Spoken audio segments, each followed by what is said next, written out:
And thank you to the Guggenheim and to Works in Process for having us. I have worked with Duke and Caroline for over 20 years, and it is always thrilling to come back and do this and create things with them. I am particularly excited to be talking about this piece, and you are among the first ears and eyes to see and hear what we've been working on.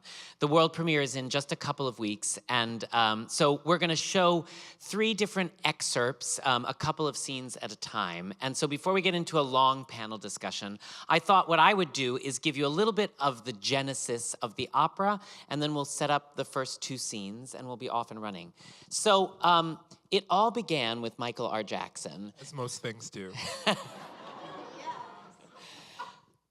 Michael called me and said, can we have lunch? And I remember thinking to myself, the Pulitzer and Tony winning Michael R. Jackson wants to have lunch with me. I wonder what he wants to talk about. And I was not, at the time, the general director of Opera Philadelphia. I was just a singer, and he said, I would like to write a libretto. Not the music, just the libretto. That's what you said. Because I'm smart.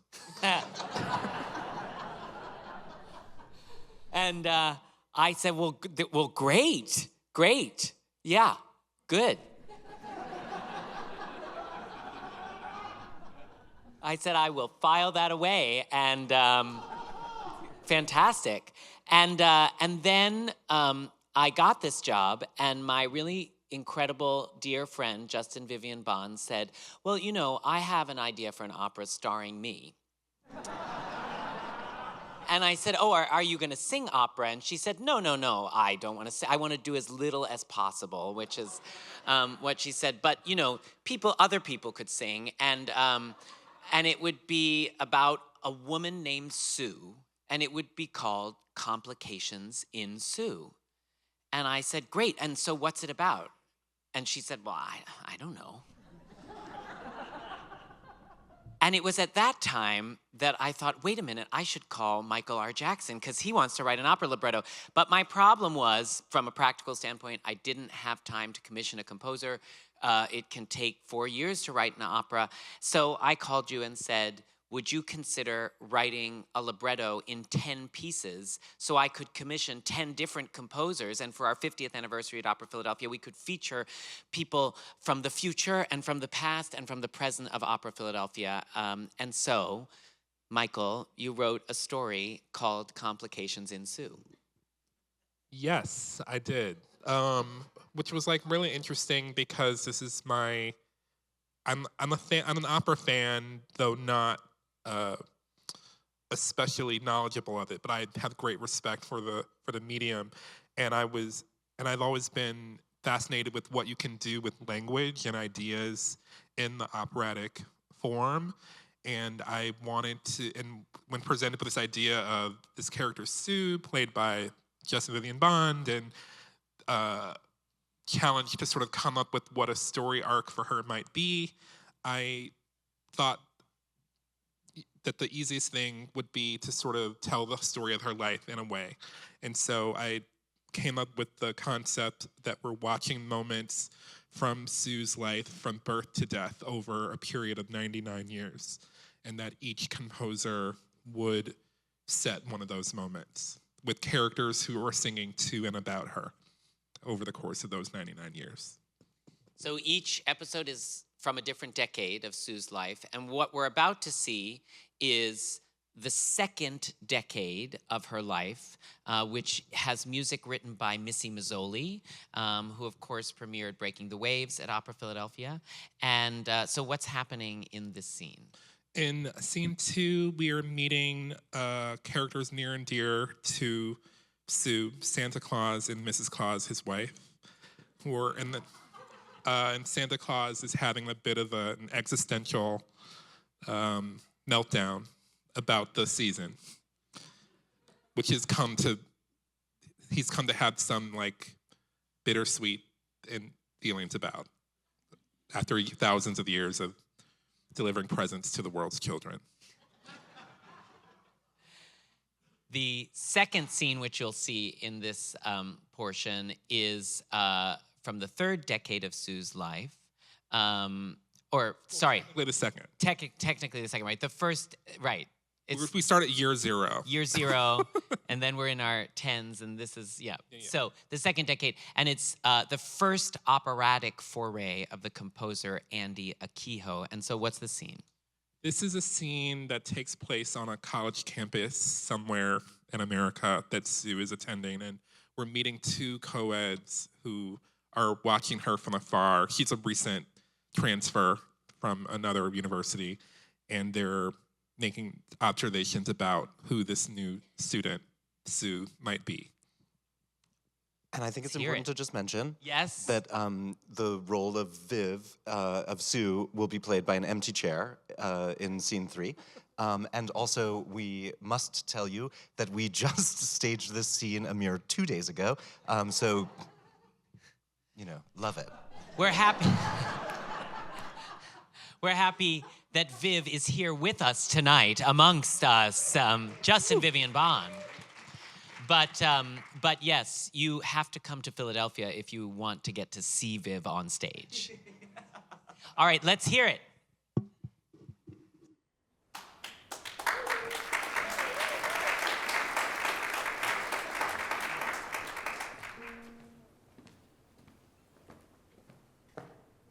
Christmas time. Somebody kill me.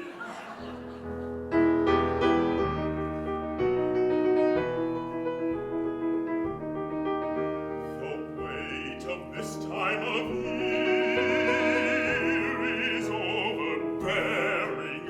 The weight of this time of year is like a barnacle on my back, heavier than 12 inches of falling snow. Christmas time, so many children all are waiting for their present, waiting with anticipation, waiting with the milk and cookies that will only make me fatter. Ah, cookies only make me fatter. Fatter than all those overfed fucking reindeer. Nicholas, oh Nicholas, you always worry. Nicholas, you always complain.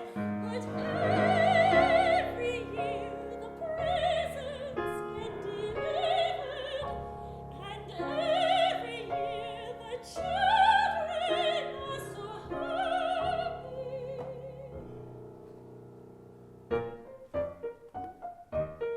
so happy. So happy. So what? Half of that shit is from an Amazon warehouse. Half of that shit is made by children without the privilege of believing in me. I'm just a fantasy. I'm just a middleman, already forgotten and replaced by AI, earlier and earlier. Children grow up and their parents say their parents say their parents say I don't exist.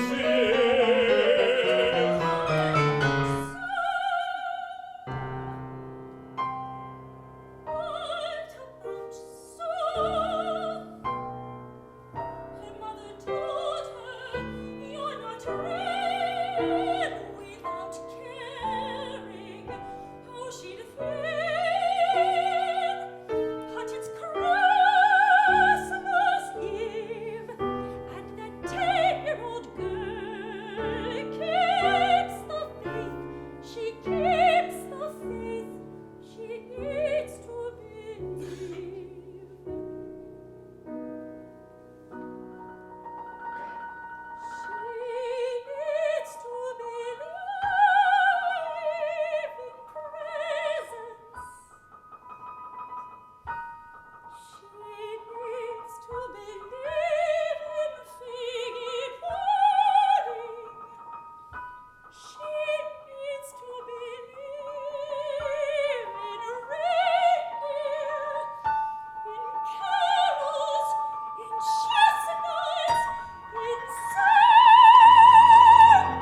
in my art history class.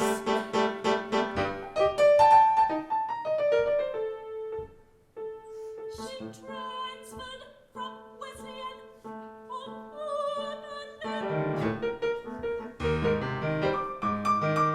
I think she comes from money.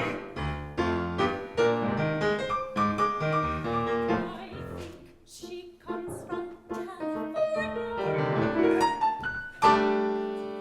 Who is Sue?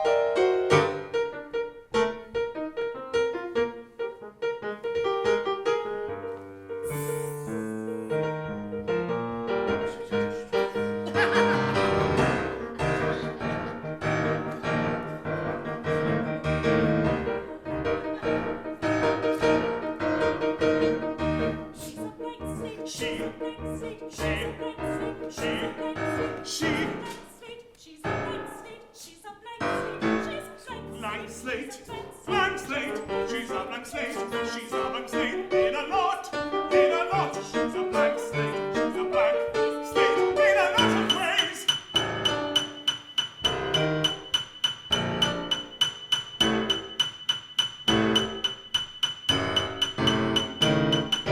Who is Sue?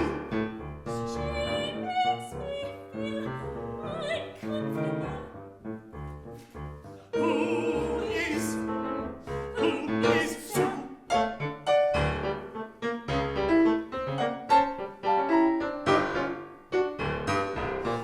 She's always in the hailing those triangle cut sandwiches.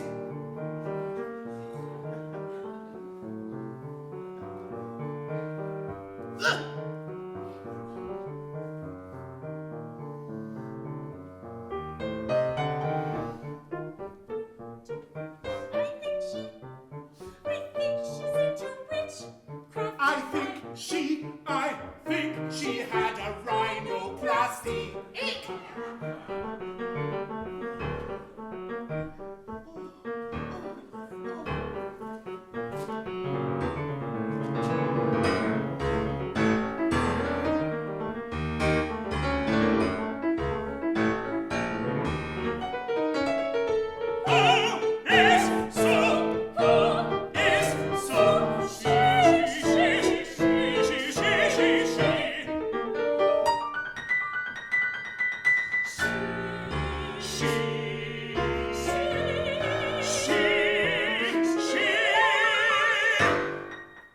She's got a hold on me.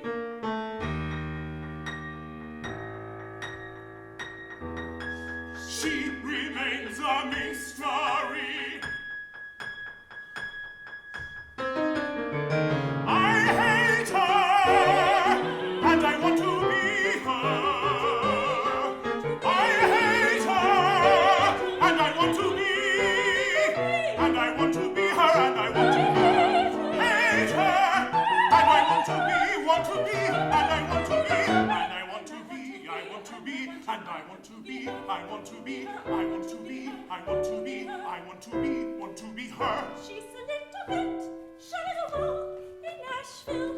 Yes, Ronnie Blakely too. Oh, God, remember her in Errollyn Street. I do.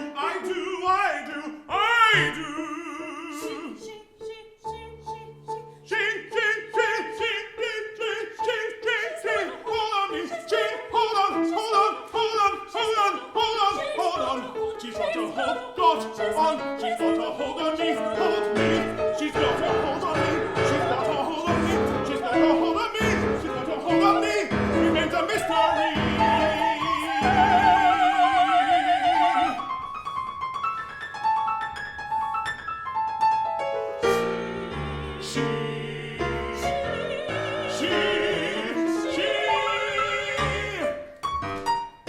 She's got a hold on me.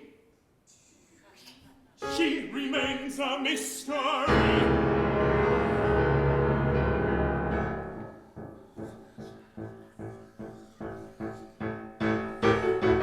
I hate her, and I want to be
So, Michael,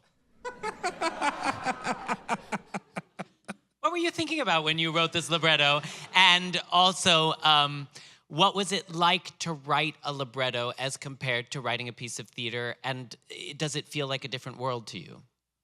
I don't know what I was thinking when I wrote that, other than, I think that the answer to that is sort of ties into your second question, which is that the structure of this, because we're going, from birth to death, with these moments in between that sort of suggested these characters to me who, in a lot of, they're both real and abstractions in a lot of ways. And so I think during that one, I was just thinking about, especially given the fact that we're going to be observing Sue so much and not hearing from her as much as we're going to hear from the opera singers, just like what kind of mania or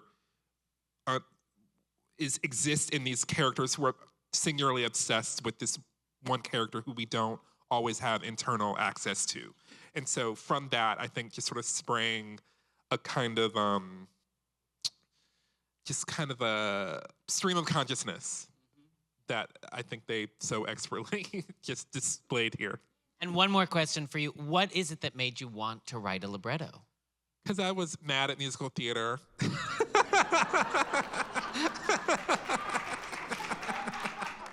I mean, more on that later, I guess. But I just was feeling a little, I recently had this meeting. I had a general meeting with this Hollywood dude, and he starts me off by going, "How long you been in the game?" And I just have been thinking about, I've been in the game now for a couple of years, and musical theater is like a first love for me, but I also have been feeling a little constrained by it and by the demands of the industry, and what I've always tried to do is try to push the form. And opera, to me, seemed like an opportunity to really push the form and to try to stretch and to be weird and be experimental and to try to match the virtuosity of the composer's music and the singer's ability, and to see if I could use language to kind of meet that. And for me, that seemed like a really exciting challenge. Caren, our amazing conductor. We've worked together at the Met. We've worked together in many places. You are the consummate musician, but this somehow is the first world premiere that you are conducting. And I'm wondering, what is it like? This is obviously a very strange world premiere by all these different composers, and I thought we need someone who can do anything, and that is you. So what was it like to look at these different musical selections, see them on the page, and then hear them come into existence? How are you shaping it? Do they work together? Is it wrong to have different styles? Tell me about the music and how it hit you as you perceived it. Well, since Anthony's here, I'm going to ask you now, I think this is a Guinness World Records book moment in opera that 10 magnificently talented who are now in the know inside of the career wrote an opera together. I don't think anything like this exists in the world. So for that alone, I'm cavelling. I'm gesundte cavelling. I'm so excited. I live for contemporary music, and my life, this is a dream team. We all are such creative human beings, and we're nerds, and we just vibe off each other, and it's a gift to work with them. But we all love contemporary music, but more than that, I love working with living composers because you're watching something come to life. I actually said backstage, we're giving our baby to the audience. You're the first people to hear this music, and it's a gift. I think for any musician, any artist, when you're part of a creation of something, it's an honor. It's a very big honor. For me, it's a very big honor. And to sit with these gentlemen is amazing because we're all in it together for the same purpose. Do you feel like the stylistic contrasts work? 100%. And why is that? Because I have ADD. So mega ADD, which most people in this profession, my attention span is limited. But when it comes to music, I like to be challenged. And there's so much variety in this score. I mean, you have moments, sounds like Prokofiev. You have very calm moments, very melodic moments, almost atonal moments in it. There's a lot of dirty language. I'm a New Yorker, so I like dirty language. The more, the better. Thank you, Michael. Thank you very much. You're so welcome. Thank you. There are kissing noises. We have one movement where they do, and I have trademarked my kissing noise, which I use for cueing, and I didn't even know that one of our composers actually wrote it in, which I'm excited for that. Yeah. It's I'm really excited to hear it, and also it's incredibly difficult for directors to make a show, deliver designs and a concept that have to go into production before some of the music's even been written, and figure out what they're going to do. So I'm curious, like, what has your process been in, first of all, understanding what this is, and then getting the puzzle pieces one by one and putting them together and leading that synthesis, Raja and Zack? Well, do you want the truth? I do. I'm here for the truth. We're all here for the truth. If you want the truth, I think that the truth is that it's a sort of impossible and rude ask. However, in collaboration, I think something incredible happens, because when you're by yourself, I think you're like, well, I just have to go on my impulses. I just have to follow my own inner guide. And when you're collaborating with someone, I think you're like, okay, fuck, I have to look across the table and trust this person and then share with this person like what my impulses are or what I'm thinking or what's coming up, and trust that they'll do the same, which I think I know is a very vulnerable thing to do. And I think doing that with Zack has been pretty incredible because, one, we're aligned. And not always, but there's something that's, I think, remarkable about the music and about the libretto, where it's like, it can be a guide. It is telling you what can be done and what you can do. And it's also leaving a lot of room for you to use your imagination. And so when you get to do that, and we've talked about that, when you get to do that with another person, you're like, oh, I'm willing to take more risks than I would if I were perhaps by myself. And I'm willing to sort of go on a journey that someone else is leading me. And then you realize that's the same process that you're interested in doing with an audience. You're like, trust me, take my hand. I'm going to lead you on something, into something that it's like, I drive in New York. I feel like if people are in my car, I say, you're safer than you feel. And I feel like that's the journey we're taking you on with Complications Ensue. You're safer than you feel. There is a real journey. It is being laid out, what do you call it? Brick by brick right in front of you. It is scary, it is fascinating, and you just have to be willing to take the risk. And that has been, I think, the thrilling part of like, okay, let's design it. Great, let's get people together who we also trust, people who we know, people who we don't know, and build the world while we're living in it. And I'll just echo that it was a rude ask.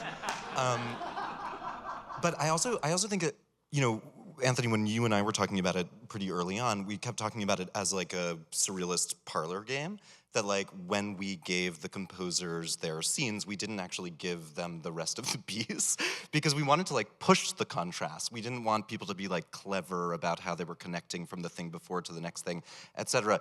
And I've just been thinking a lot this week and had an interesting conversation about like what multi-authorship means. And I think so many people are like, this is so crazy. It's like it started with a libretto. It didn't start with a composer selecting a text that they wanted to be adapted and set, which is how most opera works. It actually started with Michael as the primary artist and then quickly got disseminated to many, many other people. There are 2 directors. There's this extraordinary person who's in charge of music, but then there are 10 other composers, and then there are 7 supers, and then there's Viv, who hasn't been in rehearsal yet, who's coming and will both create and destroy, as every good artist does. And I think it sounds so crazy until you think about how basically everything good has been made by multiple people. the human genome, like, has been discovered by a team of people, right? So I think this is, and Raja and I are people who work, well, maybe you work very hierarchically without me, but I think we both work in, with companies of our own, with trusted collaborators over many, many years. We work across many different disciplines. We devise stuff all the time. And it feels right and good for the future, for now, and for so many good things in the past, to have made things with multiple authors together. Almost every great invention is like that. And it feels very special to do that with people you trust, because that doesn't happen very often. And for us, I think I just want to shout out this person, Caren Levine, because we, Raja and Michael, I think Raja's done every show that Michael's ever made. Michael and I are new friends. Raja and I have known each other for a long time, but never worked together quite like this. And we were nervous about having a conductor because we don't want to be told what to do, and that's usually the dynamic in an opera rehearsal. And then here comes, this is gonna be wild. Here comes this Spitfire who, is literally a miracle. Like, she has perfect pitch, she has a photographic memory, she's literally, when we say, like, could we go from scene 3, measure 37, she's like, boop, boop, boop, and like mouthing the words, knows everything about singers, and also swears like a sailor, learns the choreography, is on her feet, and I've never felt this way with a conductor, and that has made also, I think, all of the singers sort of join us in the spirit of collaborative invention, which feels like, a well-worn path, but not always in this genre. It's so interesting to be able to, first of all, conceive of opera in a different way, in the way that all of you have, but also just fundamentally, when Michael first approached me for the libretto idea, I did take it to multiple opera companies, and I was told, no, but it's the composer who chooses the piece, and then the composer chooses a librettist, and that's how opera works. And I feel we're often told that is how opera works, in one way or another, right? And opera can work in many different ways. So I am so grateful that my rude asks have brought together this group of people who now are incredibly rude to me on a daily basis. Not me. No, never you. I'm never. a fucking angel. Yeah, I completely agree. No, I love you all. Can and I you're also fabulous. say Yes. what I found the most fascinating about this process, because this is the first time I'm doing an opera with 10 different composers, many of whom I haven't done their music before, so it's a beautiful joy for me, but it's amazing. There are moments now that we're getting like knee-deep into the piece where like, oh my God, this movement actually moves into the next scene so beautifully without the composers even knowing each piece. You almost need, like, scene 6 happens at the exact moment that the audience is going to need what happens jazz-wise in scene 6. And then in scene 9, when you have this almost Ravel bolero moment where it just stays in 1 meter, thank God, just for a moment from my brain.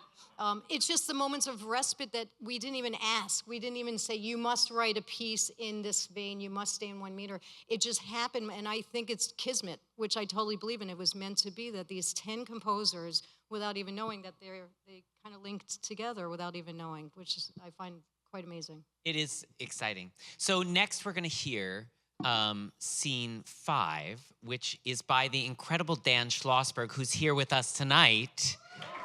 Dan Schlosberg.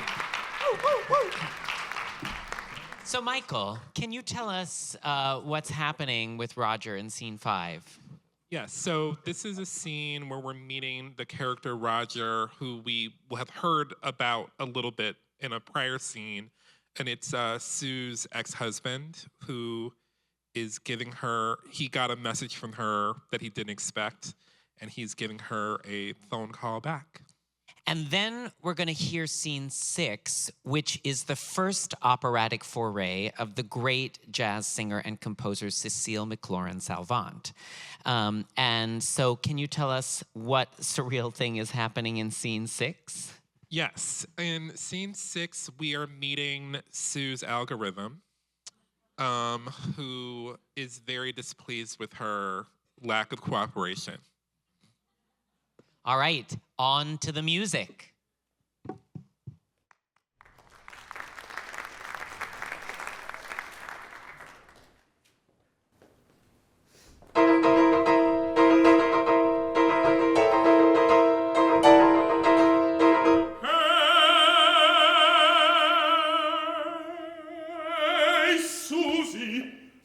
It's Roger.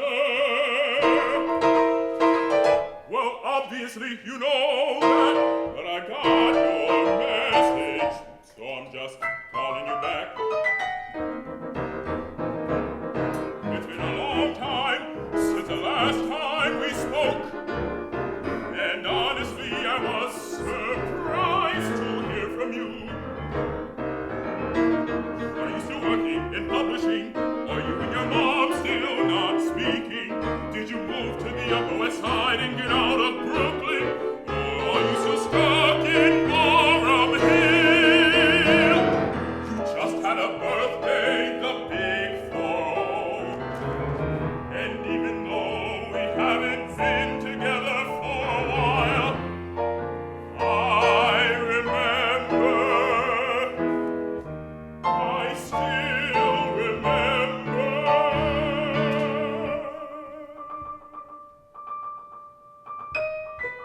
Did you go out with friends and do something special? Did you sing happy birthday and eat ice cream cake?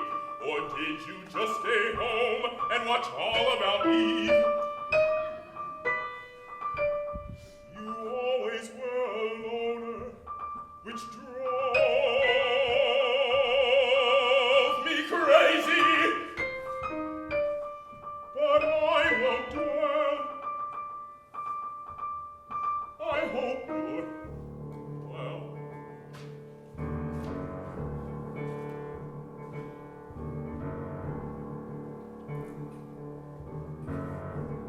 And I wasn't going to call you back at all.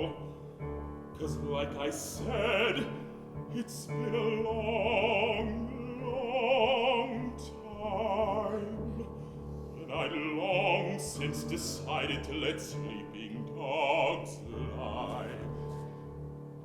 But your message really caught me off guard. Susie? Susie!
Well, thank you. Michael. Anthony. Who is Sue? Sue is Justin Vivian Bond. Sue is Justin Vivian Bond. And when you were writing this, and writing this libretto, one thing I was stunned by, you know, it's very hard to write a libretto because you can use very little text. It takes a long time to sing opera, as you may be aware. And, you know, so often a mistake that a librettist will make is to write too much text, and then you get a lot of chatty, and that doesn't work so well in opera. But you seem to understand that instinctively. And so how did you go about sort of distilling Justin Vivian Bond and distilling the text and making it say so much with so few words? Well, I mean, I think it's because I do recognize that opera is a composer's medium, and I wanted to, even though I was sort of like driving the project in a lot of ways, I also wanted to kind of get out of the way at the same time. And I just think that when I, again, thinking about this overall structure, it felt important to zero in on the ideas that are as legible as possible in order to get us from point A to point B to point C, and so on. It's really brilliantly constructed in that way. And now, I mean, what you've done is to not only leave space for the music, but leave space for the directors. Yeah, and that, I think, has been like a real education for me watching this process unfold, that Raja and Zack had I sort of laid this foundation out, and this art, and they're sort of really building on top of it an additional meaning that is maybe subtextually in the text, but that I never could have conceived of, which I also think is another rad thing about this form and what Zack was saying earlier about multiple people putting something together. Even though I initiated, you know, some of this, they're sort of running with it and making more of it than it could have been with just like my words on a piece of paper.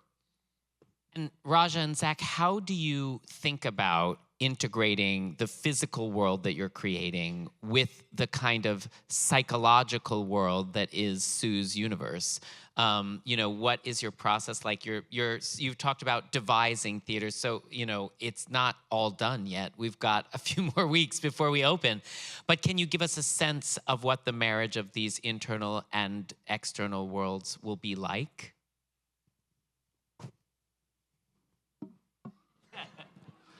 You're seeing collaboration in time, so we both talk at the same time, and then whoever's louder, we're just gonna usually go is for going to it. be the one. So I think that we it was very outside in. in fact, on the first day of rehearsal, because we just heard the music for the first time in October, which is crazy, and we'd already designed a set, and when we got to the workshop of the music, we were like, we fucking hope this works, and it does. And but we literally said to everybody on the first day, we said, we're going to do something very crazy that has never been attempted before, which is that we were going to stage this entire opera in the next 5 days, because we have never heard it all at once, and we've never tried to tie it together, and we have no idea what it is yet. So we said, this first week will be deeply unsatisfying to you because we will block it, and we will not answer any questions about what your motivation is to do any of the things that we're asking you to do. This is what my teacher at Juilliard called German blocking. And the thing is, if it's good, people start to, glom on their own stories. And so we are just at the point, we did it. We did stage the entire opera in 5 days. It wasn't great, but it was okay. And now we're starting to layer. And so we're learning a lot about how these characters transform, how they track through. And also, I think a lot of the things you've seen so far are funny, but the piece also has like an unbelievable amount of poignancy, and it kind of comes out of nowhere. And I think part of it is because at the center of this is aging, which on some level, like it or not, we can all relate to. And it sort of, it surprises you.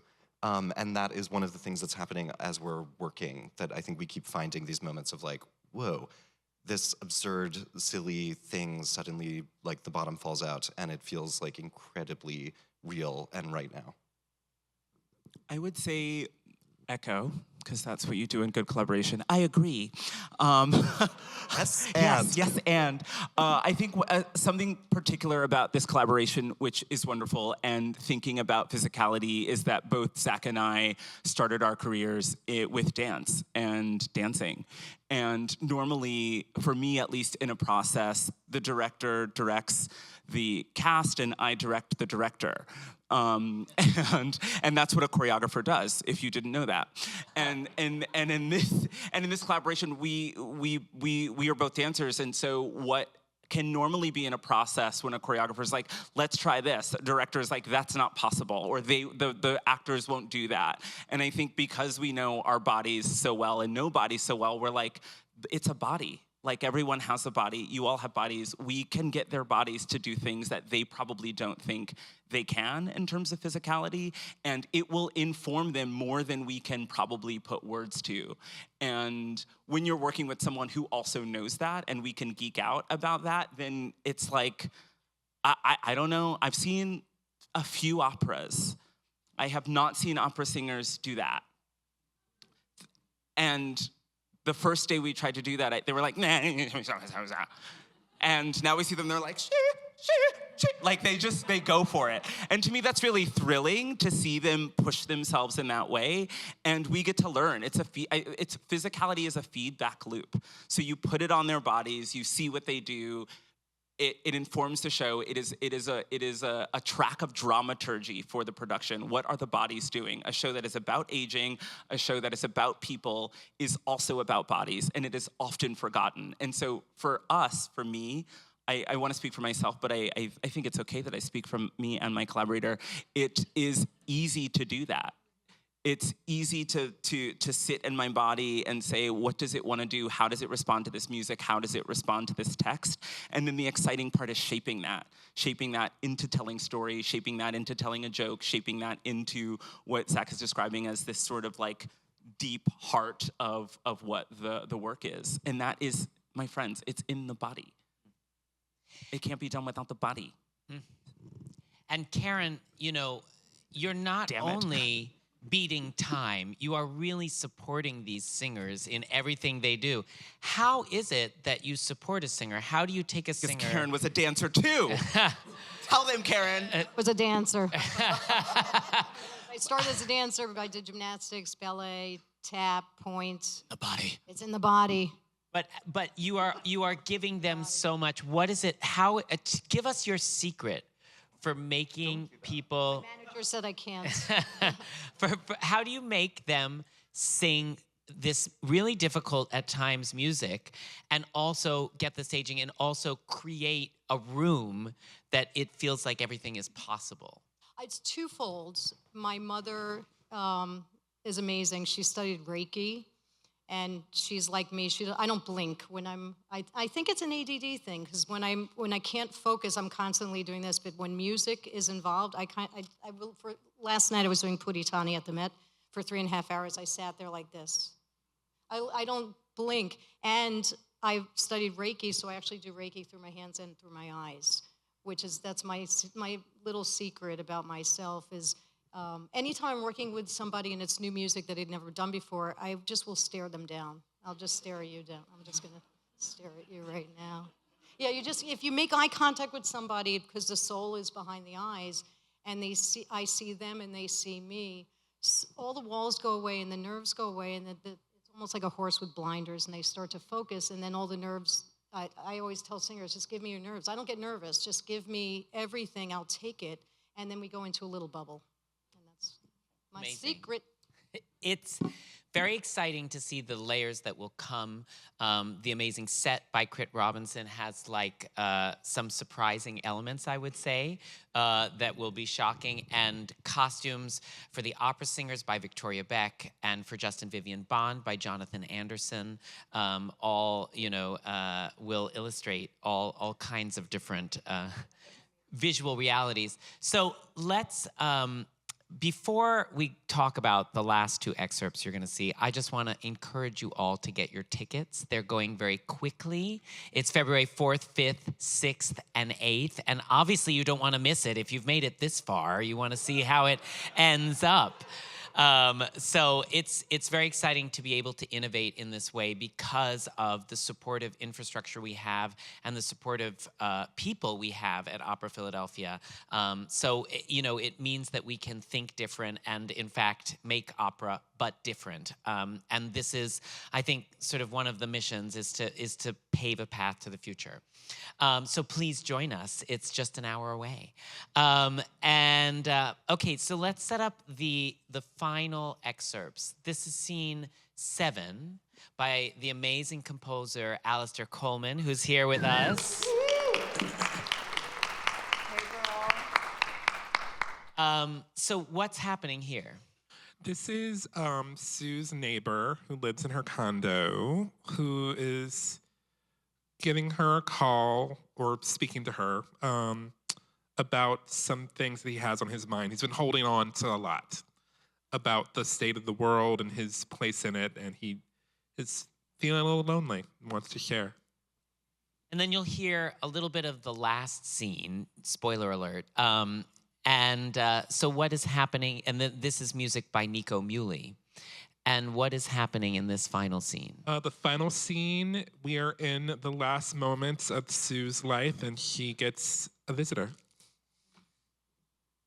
All right, well, thank you all for joining us. Thanks to these amazing artists for performing. And let's hear the final excerpts of Complications in Sue.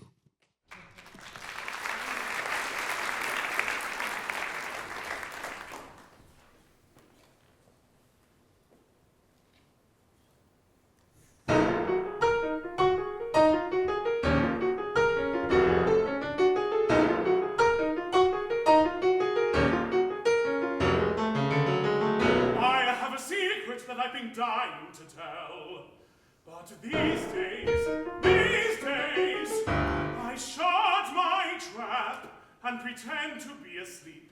I have a secret that I've been dying to tell, but it's not a secret, really, more like a feeling, or feelings that I have inside. But the thought police are everywhere, and the fines they give out are steep. So these days, I shut my trap and pretend to be asleep.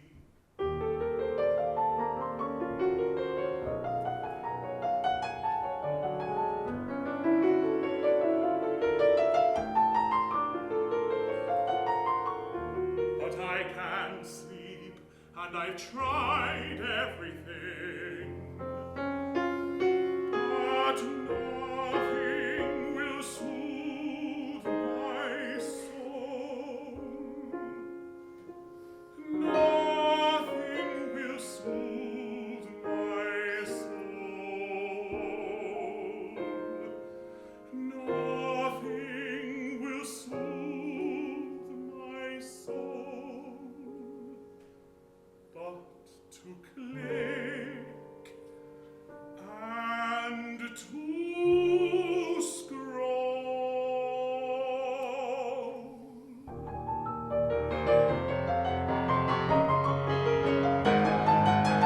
Free speech is $7 a month. Free speech is $7 a month, and I pay it to the richest man in the world.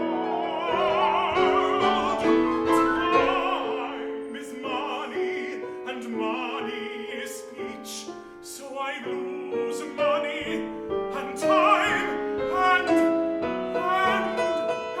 speech.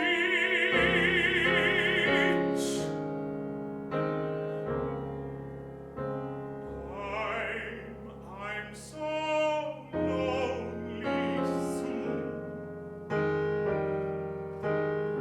I'm so lonely soon.